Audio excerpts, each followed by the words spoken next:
Dans cette vidéo avec Jean-Louis Dessalles, expert en intelligence artificielle et en sciences du langage, nous explorerons les profondeurs de la communication humaine et des signaux sociaux.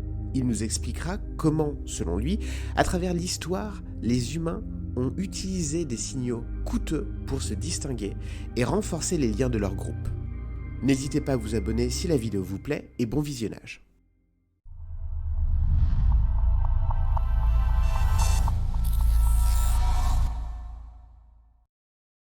Le fait de se raconter des histoires, c'est quelque chose aussi qui est très, très humain, qu'on fait depuis longtemps. Pourquoi est-ce que, le fait de raconter des histoires, à votre avis, ça a une place aussi importante dans notre société, dans nos interactions?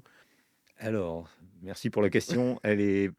Bravo pour la poser parce que c'est une question à laquelle les linguistes seraient bien en peine de répondre, je crois. Mmh.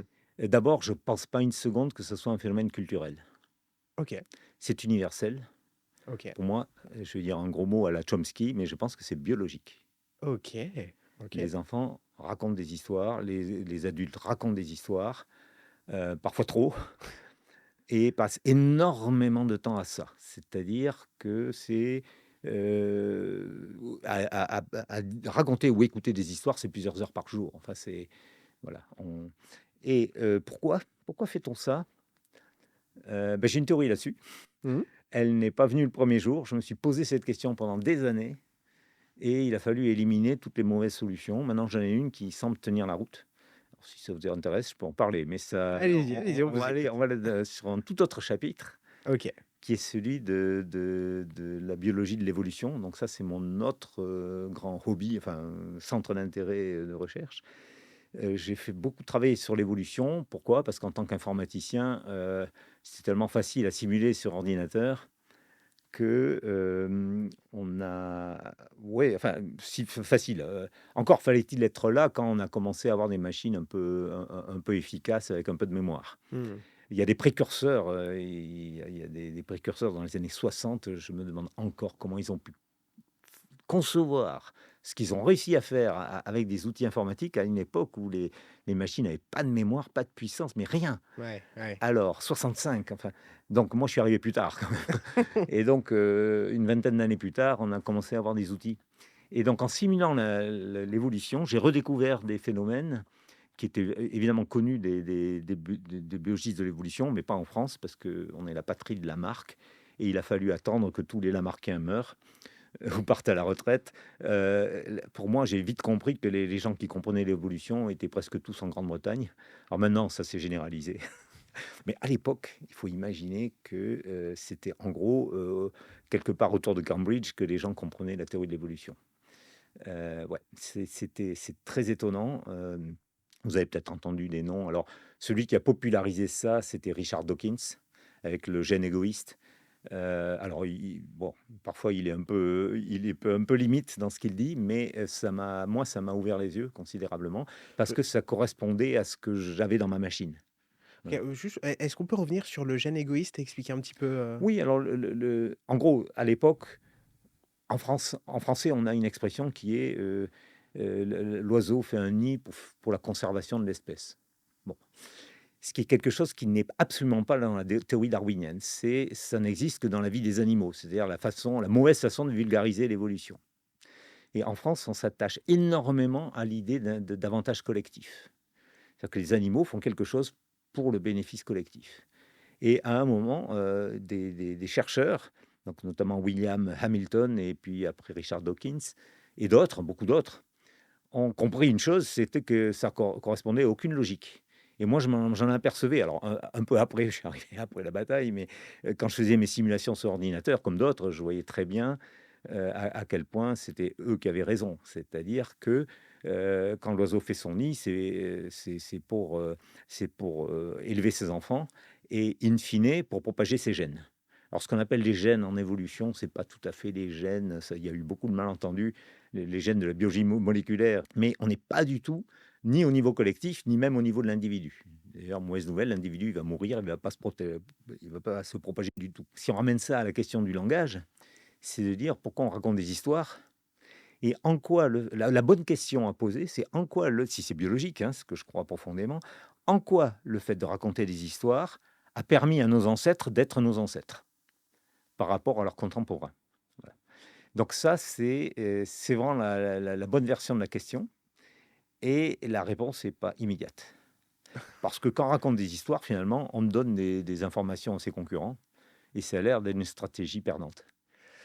Ouais. Ça a l'air absurde. Donc tout le monde dit, les gens, oui, le langage, c'est l'échange d'informations, c'est bien pour le collectif. Ouais, très bien, mais c'est au détriment de celui qui donne les informations. Mhm. Donc ça devrait, d'ailleurs, les animaux, ils font pas ça, pour Oui, l'essentiel. Ils font ça au sein de la famille. Les oui, fourmis, les abeilles font ça très bien, au sein de la famille, mais pas en dehors de la famille. On va pas commencer à donner des informations à ses concurrents. Et les humains ne font que ça. Ils vont parler à qui veut bien les entendre. C'est même, d'ailleurs, le langage a évolué pour les parleurs. Alors, on est à front renversé. Ça devient absurde. Le langage a évolué pour les bavards. Et en gros, on a des oreilles de chimpanzé et un système auditif de chimpanzé, mais on a un pharynx d'être humain qui est descendu, qui nous expose au risque d'avaler de travers et de mourir. Si vous regardez les statistiques, c'est pas un risque.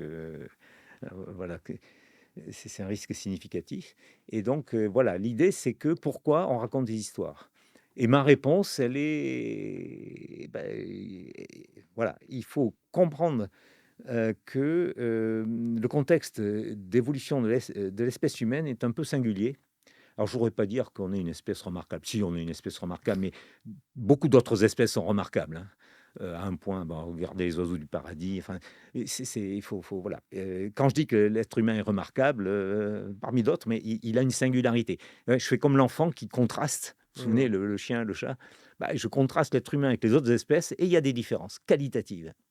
Le langage en est une. Et le fait de raconter des histoires systématiquement sur les anomalies en est une. Et donc, la question est pourquoi on fait ça? Et le contexte évolutif de notre espèce est très particulier. Ça a été noté, là aussi, par très peu de chercheurs en évolution, mais il y en a, des gens connus. C'est que à un moment de notre évolution, on a inventé les armes et que d'un point de vue darwinien, ça chamboule tout. Voilà, vraiment. C'est-à-dire qu'avec une arme, tout le monde peut tuer tout le monde sans risque. Donc en fait, la loi du chimpanzé commun, c'est la loi du plus fort, hein. Il faut pas, c'est vraiment ça le vrai fonctionnement. Chez les humains, c'est pas du tout ça. C'est pas la loi du plus fort. Il suffit d'avoir le dos tourné et celui qui fait la moitié de notre taille, il peut nous oxyre avec un bâton pointu ou il attend que je dorme et avec une bonne pierre, voilà. Et donc dans ce contexte-là, on a une inversion des hiérarchies. Ce qui fait que l'être humain s'est mis à se chercher des amis pour se protéger contre ce risque. Donc en fait, le pire risque pour un être humain, c'est l'autre être humain, pas forcément l'ennemi, mais ça peut être l'ami qui est jaloux. Et donc pour ça, la meilleure contre-mesure, c'est comme dans l'histoire, quand il y a eu, par exemple, l'introduction des poisons, l'introduction d'armes qui permettent de tuer sans risque, eh bien la seule contre-mesure, c'est le renseignement. Et donc, ce qu'on fait avec le langage, c'est même pas du renseignement. C'est de prouver qu'on a les moyens d'avoir du renseignement. Donc on fait de la d'accord. pub et on n'arrête pas de signaler des anomalies totalement futiles pour dire: «Moi, je suis au courant de tout. Prends-moi comme ami parce que je suis une assurance vie». Contre qui? Contre ceux qui vont te prendre en embuscade ou te faire un coup en traître et voilà, notre espèce se résume quasiment à ça. C'est-à-dire que vous voyez on a fait un long chemin là, on Ouais, est ouais. allé très, très vite, hein. Je suis désolé, je vous donne le résultat d'années de travail. Moi, j'ai vraiment galéré pour tomber sur cette solution. Maintenant, elle me semble être correcte. On n'est jamais sûr en science qu'on est tombé sur la solution correcte. En tout cas, toutes les autres que j'avais évoquées avant étaient incorrectes. C'est-à-dire que quand je les simulais en machine, ça marchait pas. Voilà. Et Hmm. combien de fois j'ai regardé et fixé des courbes en me disant: «Oui, tu vas Ouais. monter» et la courbe descendait. C'est absolument terrible. C'est terrible enfin, les heures, les semaines, les mois à galérer comme ça, jusqu'à ce qu'on trouve un modèle qui a l'avantage d'être cohérent en interne. Voilà, ça et celui que je vous présente sur, l'histoire des armes et cetera, il a au moins cet intérêt d'être, cohérent en interne et d'être compatible avec la théorie de l'évolution. Ok. Et dès que vous enlevez l'avantage collectif dans la théorie de l'évolution, parce qu'il n'existe pas dans la théorie darwinienne, hein, c'est une invention de vulgarisateur, vous enlevez l'avantage collectif, à ce moment-là, et vous dites, mais pourquoi les gens font des anomalies? Pourquoi ça les aide? Ben, c'est de la pub. C'est un signal social, parmi d'autres signaux sociaux. Voilà. Et Ok. voilà pourquoi maintenant depuis quelques années, je me focalise sur les signaux sociaux parce que c'est un peu les mêmes outils théoriques et je m'aperçois qu'on a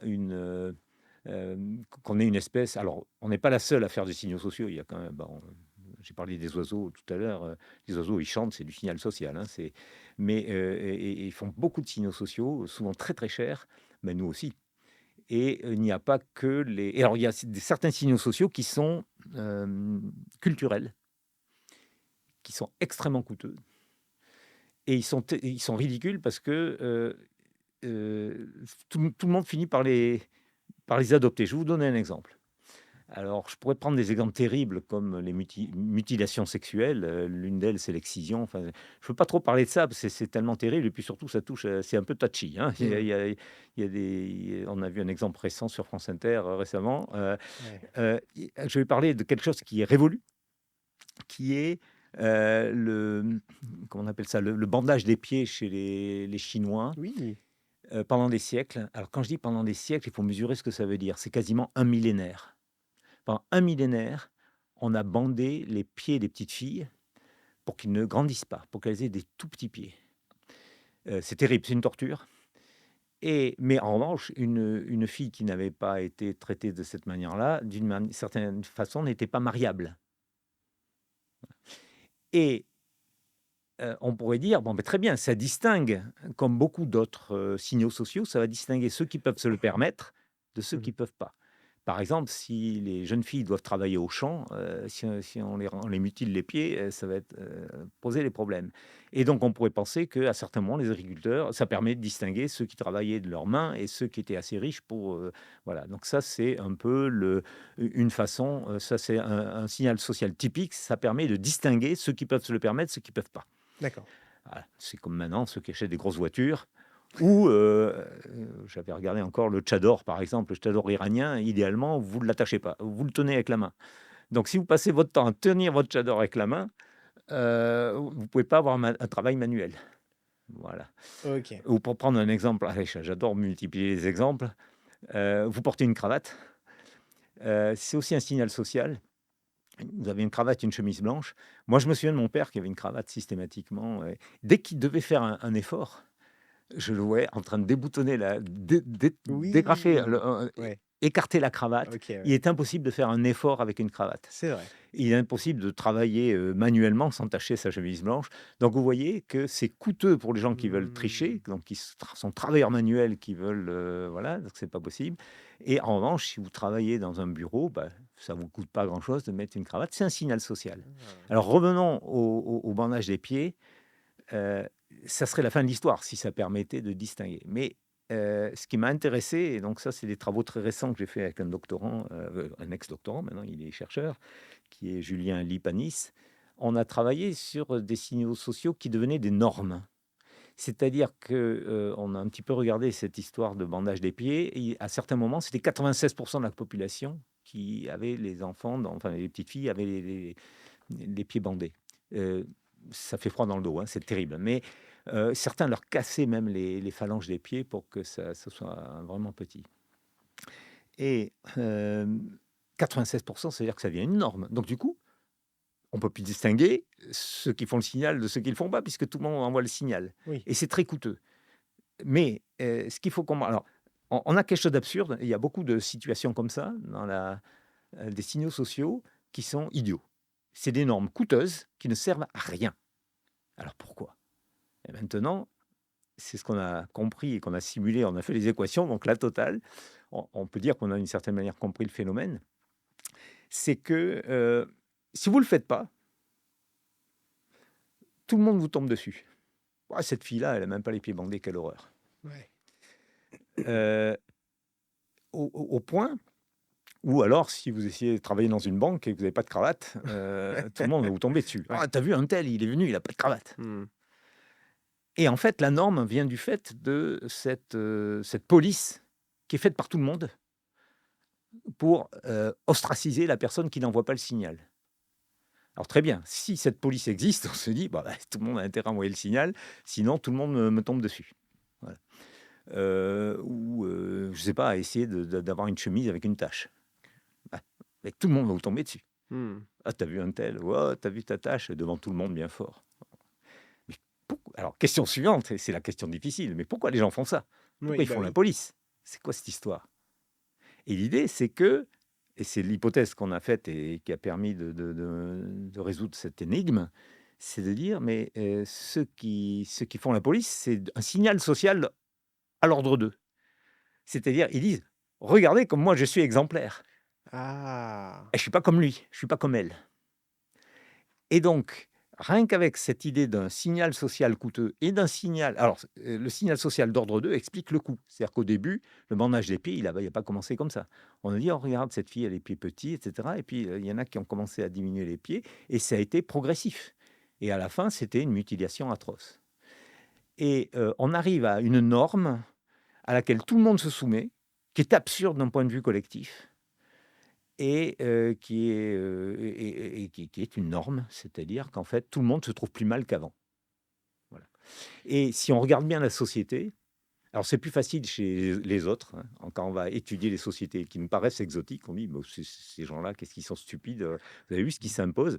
mais il faudrait pas avoir un miroir parce que dans notre société, on s'impose énormément de choses et moi, je suis du monde académique, je pourrais aussi, signaler, le fait qu'on passe des thèses, des habilitations, des choses comme ça. Enfin des on s'impose des si vous saviez ce qu'on s'impose pour soumettre un papier, tout ce qu'il faut faire et cetera. C'est pareil, c'est des normes et celui qui ne le fait pas, il se fait ostraciser parce que, ceux qui ostracisent montrent à quel point ils sont exemplaires eux-mêmes. Voilà.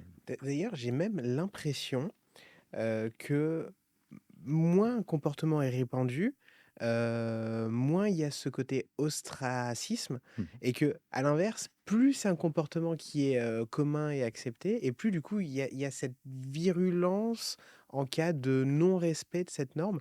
Alors que normalement, on est censé voir plutôt l'inverse. C'est-à-dire que, plus, enfin moins un comportement est commun, plus, il devrait avoir son importance et plus il est commun, moins ça devrait être quelque chose d'important. Alors oui, alors là, il faut rentrer dans des questions de sociologie que je maîtrise pas. C'est la taille des groupes notamment, Mmh. il y a certains signaux sociaux, alors là, j'ai pris des exemples qui sont généralisés dans la population. Il y a des signaux sociaux qui sont, identitaires pour un groupe, Mmh. hein. Si vous aimez le métal, bah, il y a des signes associés, Oui. qui sont ostentatoires Mmh. et qui finissent par être coûteux, Mmh. très coûteux. Voilà, alors je ne sais pas, est-ce que c'est lié à la taille des groupes ou à l'envie du groupe de se démarquer?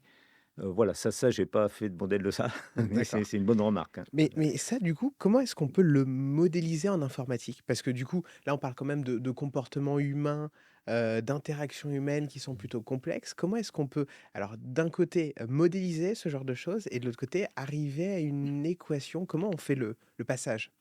Voilà, bah, alors, ma main technique à moi, c'est d'abord de commencer par faire le modèle informatique D'accord. et après de faire l'équation OK. et mon collègue là, Julien Lipanis, lui, fait l'inverse. Il est beaucoup plus à l'aise à faire les mathématiques d'abord et voir Ouais. si ça se vérifie dans la simulation informatique. Donc, informatiquement, bah, on prend une simulation avec des petits agents. Mmh. Alors, c'est des agents très, très métaphoriques, hein, c'est un peu comme les neurones tout à l'heure, hein. Un agent, c'est un emplacement mémoire dans la machine, mais un agent, et on lui donne des comportements, donc il peut avoir ce comportement, et il y a des coûts associés. Donc, il y a un coût à envoyer le signal, il y a un coût à faire remarquer qu'un autre n'a pas le signal parmi ceux qu'on a rencontrés. Donc, enfin, on fait des rencontres. Et alors, c'est un ménage à trois, hein. Il y a celui qui a envie de montrer qu'il est un bon soldat. Il y a celui à qui il s'adresse, donc il a envie de devenir son ami. Et il y a le bouc émissaire, celui qu'on va montrer du doigt. Donc, c'est un jeu à trois. Et donc, informatiquement, bah, il y a pas de problème. On prend un groupe, une population d'individus, on les fait se rencontrer, et on les refait jouer ce jeu avec les coûts associés. Et après, il y a des bénéfices qui sont liés à l'aspect social, c'est-à-dire qui va être ami avec qui. Sachant que les gens on suppose que c'est un critère désiré que d'avoir la qualité qui permet d'envoyer le signal moins cher ou voilà. Donc il y a ceux qui peuvent se le permettre ou pas. Et donc en fait, c'est ce qui nous a vraiment amusé, c'est de dire que on voit qu'un signal qui au début était pas très coûteux parce qu'on n'allait pas dans les intensités extrêmes, eh bien, à cause de cette surenchère et du fait de pas vouloir le dernier qui se fait, ostraciser, bah, il monte un cran. Du coup, il y a les meilleurs, ils vont besoin de se démarquer, Mmh. ils vont se la péter un petit peu, ils vont envoyer plus fort. Du coup, ils ostracisent les autres, donc en fait, les autres montent et on a de voilà, ça c'est l'aspect informatique et pour l'aspect mathématique, on fait, ce qu'on appelle la théorie des jeux, extrêmement basique.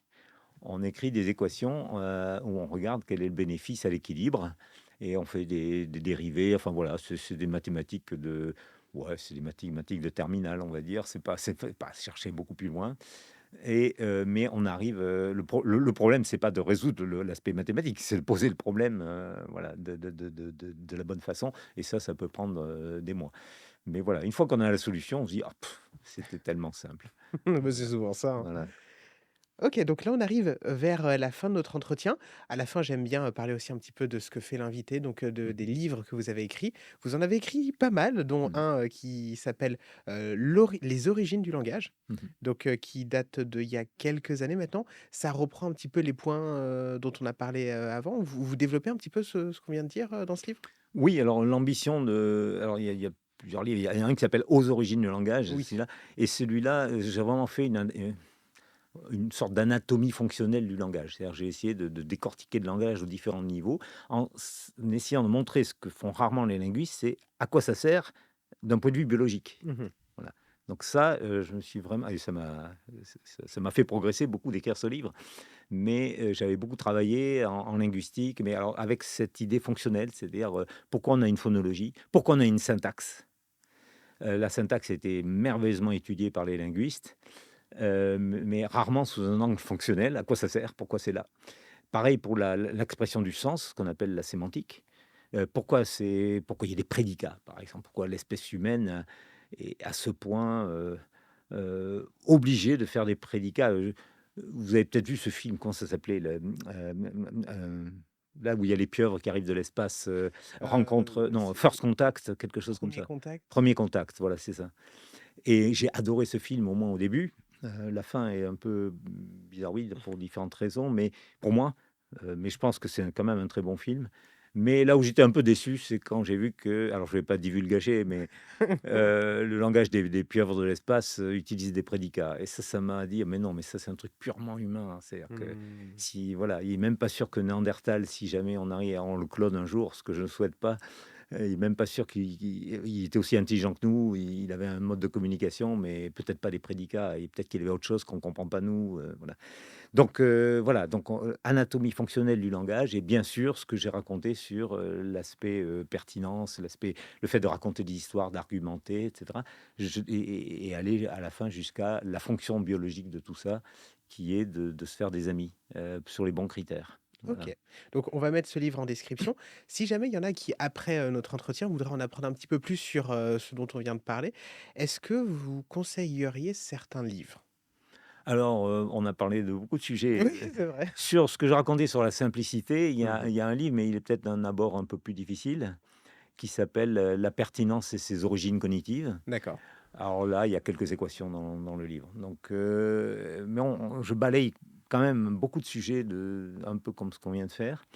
Et sinon, alors après, il y a un livre que j'ai eu beaucoup de plaisir à écrire avec 2 co-auteurs, qui sont Cédric Gaucherel et Pierre-Henri Gouillon, qui s'appelle «Le Oui, fil de la vie». Pierre-Henri Gouillon qui est quelqu'un qui parle extrêmement bien dans le microphone. Donc qu'on a reçu aussi sur vous la l'avez chaîne. reçu, alors merveilleux. Donc en fait, et on a ensemble écrit ce livre sur le fil de la vie, qui est une vision informationnelle de l'évolution. C'est-à-dire que c'est un peu Richard Dawkins, sous stéroïdes. OK. Voilà. On OK. on on s'est plié à ça, au risque de choquer un petit peu, Mmh. hein. C'est-à-dire que et alors on parlait, de côté immatériel du vivant. Alors c'est pas du tout, on reste matérialiste, mais l'information a un aspect immatériel, même si elle s'inscrit à chaque moment dans la matière. Par exemple, nos gènes alors on n'a pas pris que les gènes, hein, on a pris les écosystèmes, mais ce qui nous survit à long terme, c'est de l'information, c'est pas des molécules. Oui. Voilà. Donc ça, c'est ce livre, Le fil de la vie. Et puis sinon, j'ai fait effectivement le livre sur l'intelligence artificielle où j'aborde certains sujets qu'on a abordés tout à l'heure. Ouais. Des intelligences très Voilà, artificielles des qui est intelligences très artificielles, c'était pour mettre l'accent sur la différence entre l'intelligence artificielle et l'intelligence humaine. Voilà, c'est OK, ça l'idée. ça marche. Bah, on mettra en tout cas tous ces livres en description et puis, bah, du coup, Jean-Louis, je vous remercie, beaucoup pour cet entretien qui était très intéressant. Merci à vous. Merci pour cette, belle opportunité de parler de tout ça. C'est rare d'avoir cette chance pour un chercheur. Merci.